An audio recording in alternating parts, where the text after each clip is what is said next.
నమస్తే, welcome to special drive. నేను స్వప్న. BRS పాలనలో టీబీజీకేఎస్ పనితీరు, లీడర్ల దందాలు చవిచూసిన కార్మికులు తాజాగా జరిగిన ఎన్నికల్లో ప్రభుత్వ అనుకూల సంఘానికి మొగ్గు చూపలేదన్న ప్రచారం కూడా జరుగుతుంది. పాలనలో మితిమీరిన జోక్యం ఎక్కువ కావడంతో కేసీఆర్ కుటుంబాన్ని తెలంగాణ ప్రజలు వద్దనుకున్నారు. తెలంగాణకు సిరి లాంటి సింగరేణి గనుల్లో కేసీఆర్ కుటుంబం పెత్తనం కూడా పెరిగిపోవడంతో ఇక్కడ కూడా రిక్తహస్తమే అందించారు. సింగరేణి గనులో ఈసారి బీఆర్ఎస్ గులాబీ జెండా కనుమరుగైంది. 2 సార్లు సింగరేణి గుర్తింపు సంఘంగా కొనసాగిన ఆ పార్టీ అనుబంధ విభాగం టీబీజీకేఎస్ ప్రస్తుత ఎన్నికల్లో అనూహ్యంగా వెనక్కి తగ్గిపోయింది.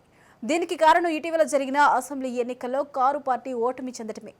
10 ఏళ్లుగా సింగరేణిలో ఆడింది ఆట, పాడింది పాటగా సాగించుకున్న టీబీజీకేఎస్ నాయకులు బీఆర్ఎస్ ప్రభుత్వంతో పాటే కనుమరుగైపోయారు. టీబీజీకేఎస్ అధ్యక్షురాలు ఎమ్మెల్సీ కల్వకుంట్ల కవిత ఎన్నికల్లో పోటీ చేస్తామని ప్రకటించినప్పటికీ నష్టం జరిగిపోయింది.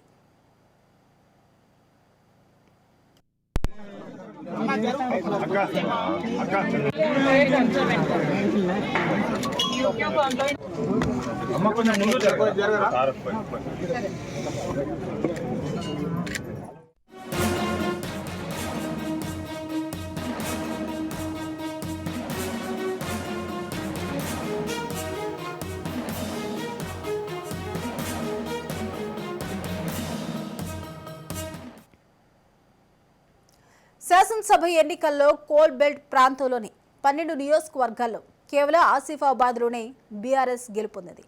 అసెంబ్లీ ఫలితాల నేపథ్యంలో సింగరేణి గుర్తింపు సంఘం ఎన్నికల్లో పోటీ చేయడం లేదు అని బీఆర్ఎస్ అధినాయకత్వం తేల్చి చెప్పింది. ఫలితంగా టీబీజీకేఎస్ అగ్రనాయకులంతా కాంగ్రెస్ గూటికి చేరుకునే ప్రయత్నాలు సాగించారు.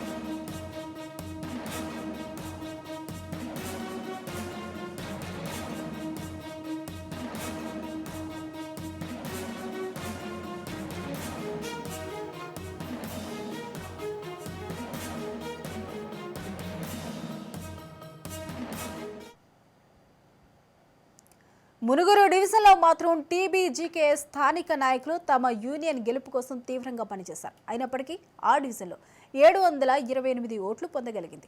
సింగరేణి వ్యాప్తంగా టీబీజీకేఎస్కు కేవలం 1298 ఓట్లు మాత్రమే లభించాయంటే కార్మికుల్లో ఆ యూనియన్ పట్ల నెలకొన్న వ్యతిరేకతను అర్థం చేసుకోవచ్చు. గతంలో 2 సార్లు సింగరేణిలో గుర్తింపు సంఘంగా వెలిగిన టీబీజీకేఎస్కు తాజా ఎన్నికల్లో కార్పొరేట్ డివిజన్లో 33, కొత్తగూడెం డివిజన్లో 36, రామగుండంలో 1, ఇక రామగుండం 1వ డివిజన్లో 37 ఓట్లు, రామగుండం 2వ డివిజన్లో 47 ఓట్లు, రామగుండం 3వ డివిజన్లో 59, భూపాలపల్లిలో 57, మందమరిలో 81, శ్రీరాంపూర్లో 216 ఓట్లు లభించాయి. కాగా ఇల్లందు డివిజన్లో కేవలం 1 ఓటు, బెల్లంపల్లిలో కేవలం 3 మాత్రమే టీబీజీకేఎస్కు లభించాయంటే ఆ యూనియన్ బ్రాంచ్ కమిటీ నాయకులు సైతం తమ సంఘానికి ఓటు వేయలేదని స్పష్టమవుతుంది. సింగరేణి ఎన్నికలపై ఖమ్మం నుంచి ఉపేంద్ర మరింత సమాచారాన్ని అందిస్తారు. మాత్రం బీఆర్ఎస్ అయితే సెల్ఫ్ గోల్లో పడిందని చెప్పుకోవచ్చు. ప్రధానంగా ఇప్పటికే ఏదైతే సింగరేణి ఎన్నికల్లో దాదాపు 9 స్థానాల్లో కూడా కనీసం డిపాజిట్ కూడా గల్లంతైన పరిస్థితి కనిపిస్తుంది. దాదాపు 4 డివిజన్లు సింగరేణి వ్యాప్తంగా ఉన్నటువంటి 4 డివిజన్లో దాదాపు 11 ఏరియాల్లో మాత్రం పోటీ చేసిన పరిస్థితి కనిపిస్తుంది. ఈ నేపథ్యంలో అటు ఏదైతే మణుగూరులో 726 ఓట్లు, అదేవిధంగా శ్రీరాంపూర్లో మాత్రం 217 ఓట్లు మాత్రం వచ్చాయి. అక్కడ మిగతా 9 చోట్ల మాత్రం అటు డిపాజిట్ డిపాజిట్ కూడా గల్లైతైన పరిస్థితి కనిపిస్తుంది. ప్రధానంగా ఇప్పటికే ఇల్లెందులో మాత్రం ఒకే ఒక ఓటు వచ్చింది. అదేవిధంగా బెల్లంపల్లిలో మాత్రం 3 ఓట్లకే పరిమితమైన పరిస్థితి కనిపిస్తుంది. ఇక ప్రధానంగా కొత్తగూడెం కార్పొరేట్ పరిధిలో 33 ఓట్లు, అదేవిధంగా కొత్తగూడెం ఏరియాలో మాత్రం 47 ఓట్లు వచ్చిన పరిస్థితి కనిపిస్తుంది. ఇక భూపాలపల్లి అదేవిధంగా రాంపూర్లో అతి తక్కువ 57 ఓట్లు వచ్చి అసలు కనీసం అయితే డిపాజిట్ కూడా గల్లంతైన పరిస్థితి కనిపిస్తుంది. ప్రధానంగా చూసుకుంటే ఇప్పటికే ఏదైతే తెలంగాణ బొగ్గు గని కార్మిక సంఘానికి గౌరవ అధ్యక్షురాలు కూడా కల్వకుంట్ల కవిత గారు ఉన్నారు. వీరంతా కూడా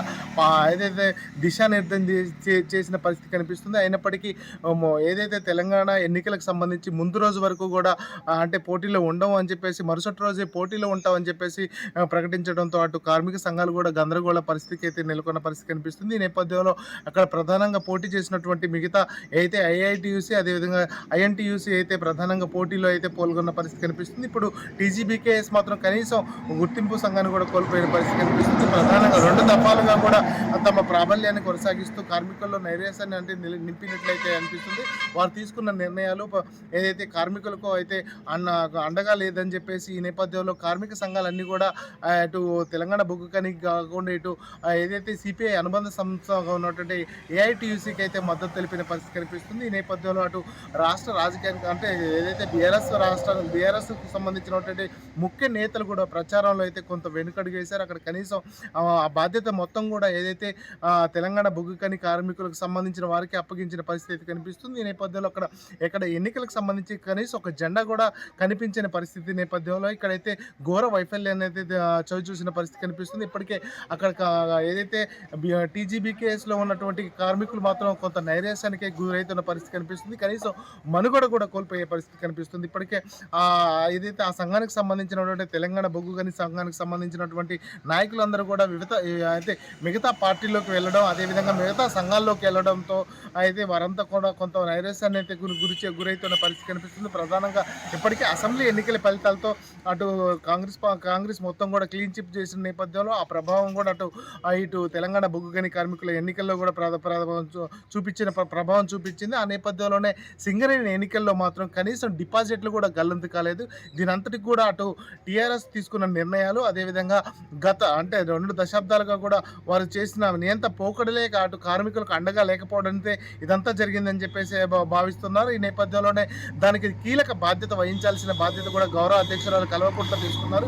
ఈ నేపథ్యంలోనే ఇక్కడ ఓటమి కూడా పాలైన పరిస్థితి కనిపిస్తుంది. ఎన్నికలకు ముందు కూడా దిశానిర్దేశం చేసినప్పటికీ అవన్నీ కూడా సఫలీకృతం కాలేదు. కనీసం ఆ ప్రచారంలో కూడా ముందుకు లేకపోవడంతో అయితే వారంతా వైఫల్యాన్ని చెందాల్సిన పరిస్థితి కనిపిస్తుంది. ప్రధానంగా ఇక్కడ ఉన్నటువంటి సిపిఐ అనుబంధ సంస్థగా ఉన్నటువంటి ఏఐటియుసి అయితే ఘన విజయాన్ని సాధించింది. దాదాపుగా 6 స్థానాల్లో అయితే వారు విజయం సాధించి అధికారాన్ని అయితే చేజిక్కిస్తున్న పరిస్థితి కనిపిస్తుంది. అనుబంధ సంఘాలు దాదాపు 13 అనుబంధ సంఘాలు ఏదైతే తెలంగాణ బొగ్గు గనితో పాటు దాదాపు 12 అనుబంధ సంఘాలు అయితే పోటీ చేస్తున్నప్పటికీ ఆ పోటీలో మాత్రం కనీసం ఏదైతే తెలంగాణ బొగ్గు గని కార్మిక సంఘం మాత్రం కనీసం గుర్తింపును కూడా కోల్పోయిన పరిస్థితి అయితే కనిపిస్తుంది. ఈ నేపథ్యంలో అక్కడ ఉన్న కార్మికులందరూ కూడా ఎటువైపు వెళ్ళాలని చెప్పేసి అయితే భావిస్తున్నారు. కార్మిక సంఘాలకు మద్దతుగా ఉండాల్సినటువంటి ఏదైతే తెలంగాణ బొగ్గు గని కార్మిక సంఘం కొంత నైరాశ్యానికి అయితే గురైతుందనేది చెప్పుకోవచ్చు. ఇది ఇక్కడి పరిస్థితి. కెమెరా పర్సన్ నరసింహరావుతో ఉపేందర్, రాజ్ న్యూస్, ఖమ్మం. బీఆర్ఎస్ ప్రభుత్వం కోల్ బెల్ట్ ఎమ్మెల్యేలు, మంత్రులు సింగరేణి వ్యవహారంలో మితిమీరి జోక్యం చేసుకున్నారు. సింగరేణి నిధులను తమ పథకాలకు మళ్లించుకున్నారు. ఇష్టారాజ్యంగా సిఫారసు చేశారనే ఆరోపణలున్నాయి. ఆ పార్టీ అనుబంధ టీబీజీకేఎస్ నాయకులు సైతం అవినీతి అక్రమాలకు పాల్పడ్డారన్న ఆరోపణలున్నాయి. కారుణ్య నియామకాల్లో లక్షల రూపాయలు ముట్టజెప్పిన వారికే మెడికల్ బోర్డు ద్వారా ఉద్యోగాలు ఇప్పించారని, కార్మికుల వ్యక్తిగత సమస్యల పరిష్కారానికి పెద్ద మొత్తంలో డబ్బులు దండుకోవటం తమను వ్యతిరేకించే కింది స్థాయి క్యాడర్ను ఇబ్బందులకు గురి చేయడంతో కార్మికుల్లో ఆ యూనియన్ పట్ల తీవ్ర వ్యతిరేకత ఏర్పడింది. చివరికి టీబీజీకేఎస్ చెందిన కొందరు అగ్రనాయకులు ఐఎస్టీయూసీలో చేరేందుకు ప్రయత్నాలు చేసినప్పటికీ వారిపై సింగరేణిలో నెలకొన్న వ్యతిరేకత వల్ల కాంగ్రెస్ రాష్ట్ర నాయకులు, కోల్బెట్ సిట్టింగ్ ఎమ్మెల్యేలు వారి చేరికలను అడ్డుకున్నారు. సింగరేణి ఎన్నికల గురించి మరిన్ని డీటెయిల్స్ మంచిర్యాల నుంచి మా ప్రతినిధి అరుణ్ అందిస్తారు.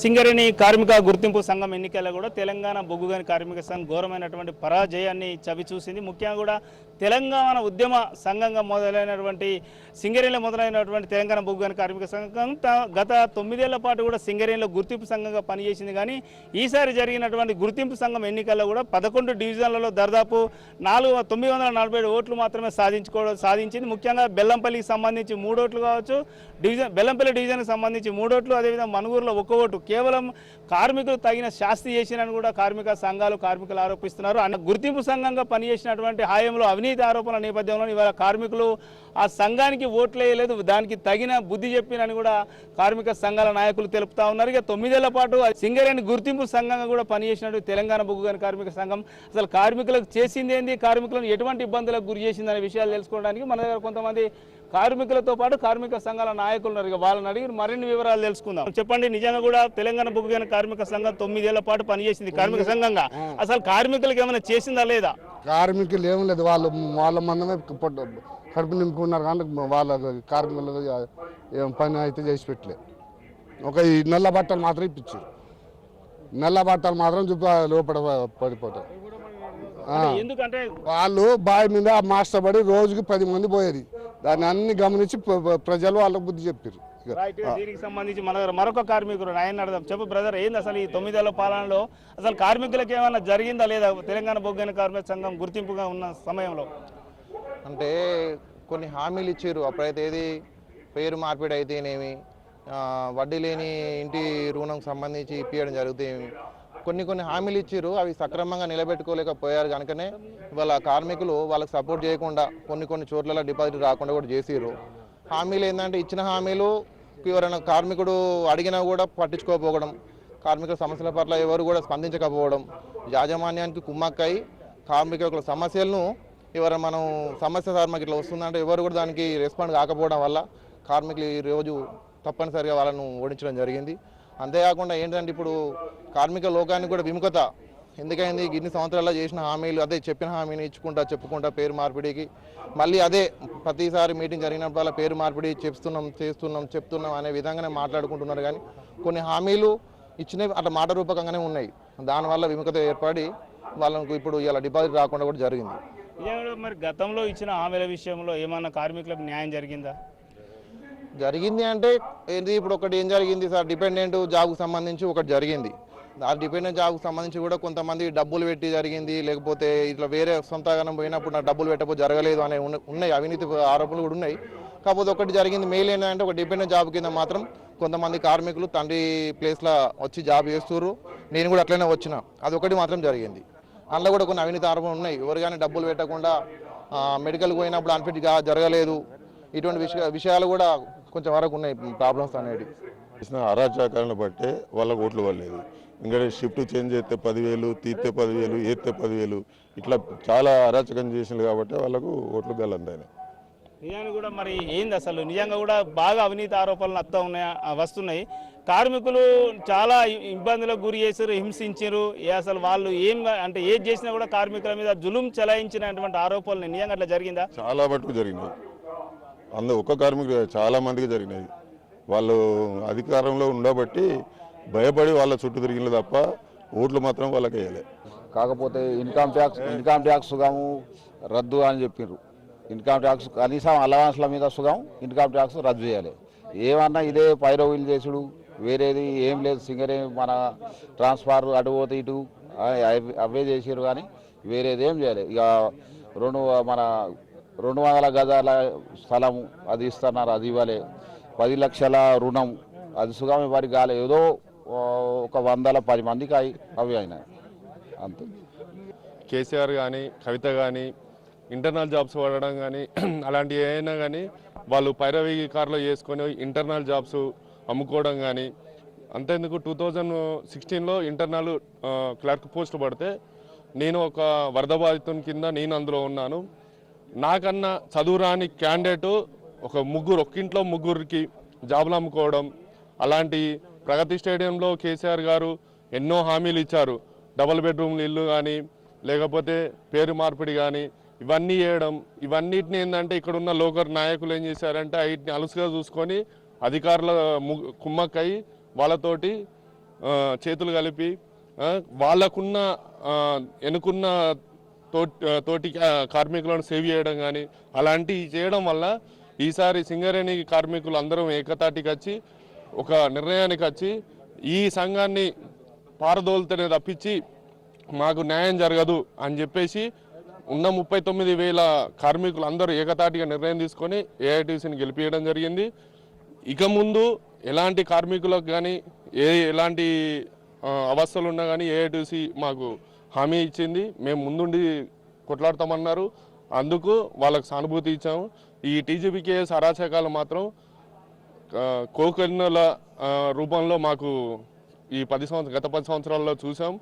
మా నాన్న జాబ్ అప్పుడు కూడా సింగరేణిలో క్యాన్సర్ పేషెంట్ అయ్యి కూడా అన్ఫిట్ ఇవ్వకపోయేసరికి నన్ను 3 చర్ల నీళ్లు తాపించారు. ఈ నాయకులు ఒక్కరు కూడా నాకు సపోర్ట్ చేయలేదు.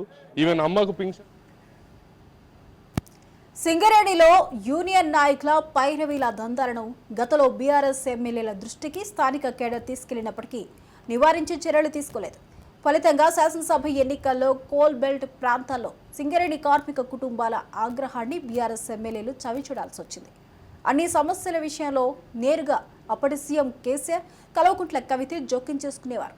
లాభాల వాటాలు, ఇతర కార్మిక పథకాలు ఏకపక్షంగా ప్రకటించేవారు. ఈ పరిణామాలే సింగరేణిలో కార్మిక సంఘంగా టీబీజీకేఎస్ను నిలబెట్టలేకపోయాయని పరిశీలకులు పేర్కొంటున్నారు. ఇక కరీంనగర్ నుంచి సింగరేణి ఎన్నికలపై మరింత సమాచారాన్ని మా ప్రతినిధి ఫణేంద్ర అందిస్తారు. తెలంగాణ ఉద్యమకాల సమయంలో పూర్తిగా ప్రస్తుత బీఆర్ఎస్, అప్పటి టీఆర్ఎస్ వెంట నడిచినటువంటి సింగరేణి కార్మికులు ఈసారి ఎందుకు జరిగినటువంటి ఎన్నికల్లో పూర్తిగా ఆ పార్టీకి చెందిన గుర్తింపు సంఘం తెలంగాణ బొగ్గు గని కార్మిక సంఘాన్ని దూరం పెట్టారనే దానిపై ఓసారి మనం పరిశీలిద్దాం. మొత్తంగా గమనిస్తే గత 2 పర్యాయాలు అమోఘమైనటువంటి విజయాన్ని సాధించినటువంటి ఆ సంఘం ఈసారి మాత్రం దారుణ పరాభవాన్ని, ఒక రకంగా చెప్పాలంటే ఎన్నికలకు ముందే ఓటమిని ఒప్పుకోవాల్సినటువంటి పరిస్థితి నెలకొంది. నిజానికి తెలంగాణ వ్యాప్తంగా ఉన్నటువంటి జిల్లాలో ఉమ్మడి 4 జిల్లాలు సింగరేణి కార్మికుల ప్రభావంతో ఉంటాయి. గతంలో దాదాపుగా 1,00,000కు పైగా ఓట్లు ఉన్నటువంటి సింగరేణి కార్మికుల ఏదైతే ఉందో ఈసారి కేవలం 30,000 చిల్లర ఓట్లకు మాత్రమే పడిపోయింది.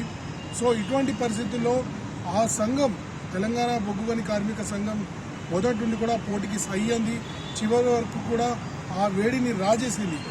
ఒక దశలో పూర్తిగా పోటీ ఇస్తుందనుకున్నటువంటి సమయంలో అసెంబ్లీ ఎన్నికల ఫలితాలు ఆ పార్టీ పూర్తిగా డిఫెన్స్లో పడేలా చేశాయి. ఆ గుర్తింపు సంఘానికి గౌరవ అధ్యక్షురాలైనటువంటి కల్వకుంట్ల కవిత కూడా ఎటువంటి నిర్ణయం తీసుకోలేని పరిస్థితి నెలకొంది. మరోవైపు ఆ సంఘానికి చెందినటువంటి 3 కీలక నేతలు అధ్యక్షుడితో సహా రాజీనామా చేసి పోటీకి దూరంగా ఉండడంతో సంఘానికి చెందినటువంటి కార్మికులు, యూనియన్ నాయకుల్లో పూర్తిగా నైరాశ్యం నెలకొంది. ఇటువంటి పరిస్థితుల్లో తిరిగి తాము పోటీలో ఉంటామని కేటీఆర్ ప్రకటించినప్పటికీ కూడా నిజానికి వచ్చిన ఫలితాలు మాత్రం చాలా దారుణంగా ఉన్నాయి. మొత్తం 14 సంఘాలుంటే ఇందులో కీలకమైనటువంటి ఈ 3 గుర్తింపు సంఘాలు ఏవైతే ఉన్నాయో ఐఎన్టీయూసీ, ఏఐటీయూసీ, తెలంగాణ బొగ్గు గని కార్మిక సంఘం, ఈ 3 మధ్య పోటీ ఉంటుంది అనుకున్నారు. కానీ చివరికి కాంగ్రెస్ వర్సెస్ కమ్యూనిస్టుగా మారింది. అసెంబ్లీ ఎన్నికల్లో గమనిస్తే కాంగ్రెస్తో పాటు నడిచినటువంటి కమ్యూనిస్టులు సింగరేణి ఎన్నికల వరకు వచ్చేసరికి మాత్రం పూర్తిగా వారిని విభేదించారు. వారి కార్మిక సంఘం ఏదైతుందో దాన్నే పూర్తిగా పోటీలోకి దింపారు. అయితే ఎందుకు ఇలా జరిగిందని ఒకసారి పరిశీలిస్తే నిజానికి సింగరేణి ప్రాంతంలో అనేక అంశాలు, వారికి సంబంధించిన ఉద్యోగ భద్రత కావచ్చు, వారసత్వ ఉద్యోగాలు కావచ్చు, అలాగే షిఫ్ట్కు సంబంధించి అంశాలు కావచ్చు, వీటిపై హామీలు ఏవైతే ఇచ్చిందో ఉద్యమ కాలంలో టీఆర్ఎస్ పార్టీ వాటిని పూర్తిగా విస్మరించడమే ముఖ్యమైనటువంటి కారణం. అందుకే దాదాపుగా ఓటింగ్లలో అన్ని కనుక గమనించినట్లయితే కొన్ని ప్రాంతాల్లో, ముఖ్యంగా ఇల్లెందు లాంటి ప్రాంతాల్లో కేవలం 1 ఓటు మాత్రమే ఆ యూనియన్కి వచ్చింది. ఇక బెల్లంపల్లిలో అయితే కేవలం 3 ఓట్లు మాత్రమే వచ్చాయి. ఓవరాల్గా గమనిస్తే 1000 కూడా దాటని పరిస్థితి నెలకొంది. ఒకప్పుడు తెలంగాణ బొగ్గు గని కార్మిక సంఘంతో పోటీ పడాలంటే భయపడే పరిస్థితి నుండి, అంటే వారు వన్ సైడ్లో ఉండే పరిస్థితి నుండి ప్రస్తుతం మాత్రం పూర్తిగా చల్లబడినటువంటి పరిస్థితి ఆ సంఘంలో నెలకొంది. దీంతో పోటీకి ముందే వారు ఓటమిని ఒప్పుకోవాల్సినటువంటి పరిస్థితి నెలకొంది.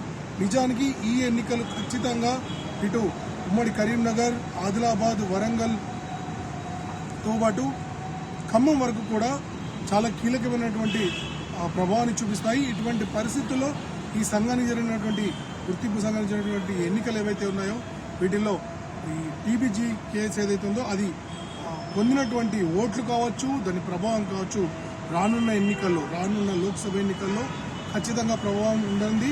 మరోవైపు స్థానిక సంస్థల ఎన్నికలు కూడా ఉన్నాయి. సింగరేణి అంటేనే చైతన్యం. ఈ చైతన్యం కొనసాగుతుందా, రానున్న రోజుల్లో ఎలా ఇదంతా కూడా మలుపు తిరుగుతుందనేది మనం వేచి చూడాల్సినటువంటి పరిస్థితి నెలకొనుంది. కెమెరామెన్ రాజేందర్తో ఫణిరాజ్ ఫర్ రాజ్ న్యూస్, కరీంనగర్. ఇక సింగరేణి గుర్తింపు సంఘం ఎన్నికల్లో ఉద్యమ సంఘంగా మొదలైన టీబీజీకేఎస్ ఊహించని చుక్కెదురైంది. కార్మికుల ఆగ్రహాన్ని టీబీజీకేఎస్ ఎదుర్కొంది.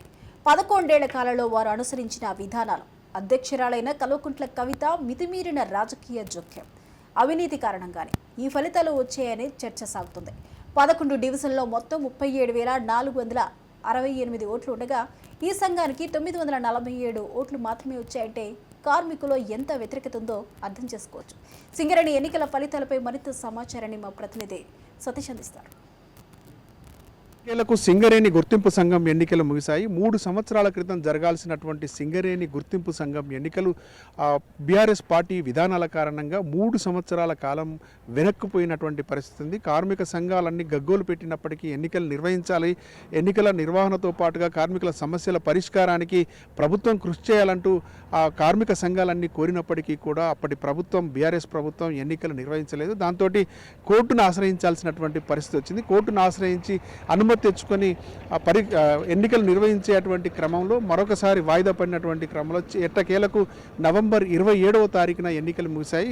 ఇక్కడ అధికార పార్టీగా ఉన్నటువంటి బీఆర్ఎస్ పార్టీకి సంబంధించినటువంటి అనుబంధ సంఘం, గతంలో అధికారంలో ఉన్నటువంటి బీఆర్ఎస్ పార్టీకి సంబంధించినటువంటి అనుబంధ సంఘం అయినటువంటి తెలంగాణ బొగ్గు గని కార్మికుల సంఘానికి అనూహ్యమైనటువంటి ఫలితాలు వచ్చినటువంటి పరిస్థితి ఉంది. అక్కడ ఘోరంగా కార్మికులు తిరస్కరించినటువంటి పరిస్థితి నెలకొంది. మొత్తానికి అధికారంలో ఉన్నటువంటి క్రమంలో బీఆర్ఎస్ పార్టీ చేసినటువంటి అగడాలు కావచ్చు, కార్మిక సంఘాలకు సంబంధించినటువంటి సమస్యల పరిష్కారానికి చొరవ చూపకపోవడం కావచ్చు, ఇచ్చినటువంటి అనేక హామీలు నెరవేర్చడంలో నిర్లక్ష్యంగా వ్యవహరించడం కావచ్చు, మితిమీరినటువంటి రాజకీయాలు, అవినీతి అన్నీ కూడా బొగ్గు గని కార్మికుల సంఘానికి సంబంధించి బీఆర్ఎస్ పార్టీకి సంబంధించినటువంటి అనుబంధ సంఘానికి కార్మికులు తిరస్కరణకు గురి చేసేటువంటి దీనమైనటువంటి పరిస్థితి వచ్చింది. ఒక స్థాయిలో ఇల్లందులో ఒక్క ఓటు రావడం, అటు మిగతా ప్రదేశాల లోపల కూడా కనీసం 1000 ఓట్లు దాటకపోవడం చూస్తే ఆ బీఆర్ఎస్ పార్టీకి సంబంధించినటువంటి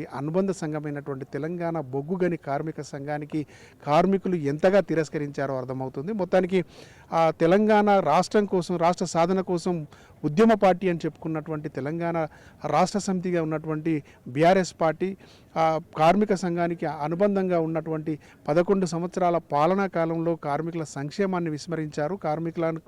కార్మికులకు ఇస్తామని చెప్పినటువంటి హామీలు నెరవేర్చలేదనేటువంటిదే ఈ వైఫల్యానికి కారణం అనేటువంటి చర్చ అయితే సర్వత్రా సాగుతున్నటువంటి పరిస్థితి. మొత్తానికైతే భూపాలపల్లిలో జరిగినటువంటి బొగ్గు గని గుర్తింపు సంఘం ఎన్నికల్లో ఏఐటీయూసీ, ఐఎన్టీయూసీ మధ్య హోరాహోరీ పోరు జరిగినప్పటికీ కూడా ఐఎన్టీయూసీ సంబంధించినటువంటి సంఘమే విజయం సాధించినటువంటి పరిస్థితి. ఓవరాల్గా ఏఐఎన్టీయూసీనే విజయం సాధించినటువంటి పరిస్థితి కనబడుతోంది. మొత్తానికైతే కార్మికుల పక్షాన అటు అధికార పార్టీలు ఏవైతే ఉన్నాయో, అధికార పార్టీతో అనుబంధంగా ఉండేటువంటి పార్టీలు అధికార పార్టీ చెప్పు చేతుల్లో ఉంటాయే తప్ప కార్మికుల సమస్యలు పరిష్కారం చేయవంటూ ఏఐటీయూసీ చేసినటువంటి ప్రచారాన్ని అయితే కార్మికులు నమ్మినట్టుగానే కనబడుతుంది. ఏదైతే ప్రతిపక్షంగా ఉన్నటువంటి కార్మికుల సంక్షేమం కోసం పాటుపడేటువంటి సంఘం ఏదైతే ఉందో ఆ సంఘానికి ఓటు వేస్తే తప్ప కార్మికుల సమస్యలు పరిష్కారం కావు, ప్రభుత్వాలను నిలదీసేటువంటి పరిస్థితిలో అధికార పార్టీకి సంబంధించినటువంటి అనుబంధ సంఘాలు ఉండవు అనేటువంటి ప్రచారాన్ని ఏఐటీయూసీ నిర్వహించడం జరిగింది. దాన్నే కార్మికులు కూడా నమ్మినట్టుగా కనబడుతున్నటువంటి పరిస్థితి. ఓవరాల్గా